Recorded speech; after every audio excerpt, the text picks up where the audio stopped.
In this video, we're going to take a look at a red ink by Akkerman, their number 19. Now, as always, there's timestamps down below so you can skip around, but if you've got the time, I'd appreciate you checking out the entire video.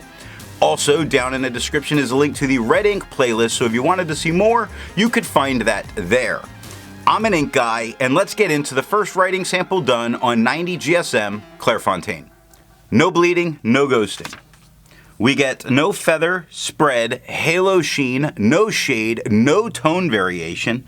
The extra fine took 8 seconds to dry while the medium took 14. Scrubby for both give no color variation, there is none, and the smear test you could recover if you smeared while you were writing. To have a range of experience with this ink, all of the writing samples are done with a Jinhao 159 with a 1.1 stub, a Jinhao X450 with a medium, and a Jinhao X750 with an extra fine. Then a Sailor 1911 Pro Gear Slim with a fine nib was inked up, used for a day, and used to take the notes for this video. The next writing sample is done on 52 GSM Tomoe River. No bleeding, minor ghosting, thin paper, no feather, spread, halo sheen. We do see a spot of shading like in brown and in dog, but not a whole lot here in the extra fine. Now the extra fine is a tad lighter than the stub. The medium is a tad darker than the stub with no shading. The extra fine took 13 seconds to dry while the medium took 20, and the scrubby for both give us no color variation, though there is a little bit of it in the extra fine. Smear test says you could likely recover if you smeared while you were writing. I agree with Vita. There's a lot to learn by doing multiple chromatographies. The one on the left is done the way it's supposed to be done. A line of ink is put down, and then it's put into water for 10 to 15 seconds. And we see this very red-leaning magenta on the bottom most of the way. And some of it does stay in a line automatically. The rest pushes its way up, and across the top we get a very light red. Now the one on the right that's allowed to dry for 10 minutes, that line on the bottom is a little darker and more there, suggesting that that magenta tone may be a little bit more resistant.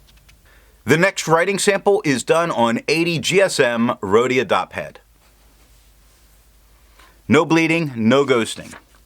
We have no feather, spread, halo sheen, no shading coming through here. Now the extra fine is a little bit darker than the stub. The medium is certainly darker than the extra fine. Extra fine took 6 seconds to dry while the medium took 11. The scrubby of the extra fines does show a tiny bit of color variation where the medium shows none, but we're really not getting it in the writing. And the smear test you could probably recover if you smeared while you were writing. Resistance tests are done to see how this ink could be expected to perform on the page, and more importantly, how hard it may be to clean from your pen. The smear is allowed to dry for 3 days before testing it. Looking at the highlighter, it is making the highlighter fluid look a little dirty. That red is moving around, and while all the information is certainly protected, I don't think I would personally use it in a note-taking situation if I needed to highlight. Now, water is reactivating and lifting most of it, but we see a lot of that really light form of that magenta there. Pen flush does everything that water does a little bit faster, and you see on the left part of it where it's getting much lighter, but it's not showing the white of the paper yet. 1/3 bleach solution, you're not going to need it, but it completely obliterates it. And you're not going to need it because it only took water to get this out of my pen. The next writing sample is done on Moji paper. No bleeding, no ghosting. We have no feather, spread, halo sheen, no shade in the stub. A couple of spots of shade show up in the extra fine, but none in the medium.